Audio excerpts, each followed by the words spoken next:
Hi friends, ఒకప్పుడు వరలక్ష్మి వ్రతం అంటే ఇవేవి తెలియదు. శ్రావణ శుక్రవారం నాడు పగలంతా ముత్తైదువులు ఉపవాసం ఉండేవాళ్ళు. సాయంత్రం సమయంలో పూజ సామాగ్రిని గుడికి తీసుకుని వెళ్లి అక్కడ పూజలు చేసేవాళ్ళు. వాయనం కూడా గుడి ఆవరణంలోనే ఇచ్చేవాళ్ళు. వాయనంతో ఇచ్చిన చిల్లర డబ్బుల కోసం పిల్లలు కూడా వెళ్లేవాళ్ళం. వినడానికి చీప్ గా ఉన్న అప్పటి సరదాలు మాత్రం అవే.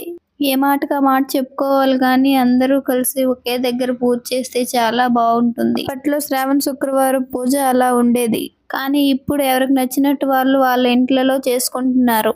మీలో ఎంతమందికి గుడి ఆవరణంలో చేసే పూజలంటే ఇష్టం? కామెంట్ చేయండి. అదే విధంగా మా ఛానల్ ని సబ్స్క్రైబ్ చేసుకోండి. హాయ్ ఫ్రెండ్స్, ఒకప్పుడు వరలక్ష్మి వ్రతం అంటే ఇవేవి తెలియదు. శ్రావణ శుక్రవారం నాడు పగలంతా ముత్తైదువులు ఉపవాసం ఉండేవాళ్ళు. సాయంత్రం సమయంలో పూజ సామాగ్రిని గుడికి తీసుకుని వెళ్లి అక్కడ పూజలు చేసేవాళ్ళు. వాయనం కూడా గుడి ఆవరణంలోనే ఇచ్చేవాళ్ళు. వాయనంతో ఇచ్చిన చిల్లర డబ్బుల కోసం పిల్లలు కూడా వెళ్లేవాళ్ళం. వినడానికి చీప్ గా ఉన్న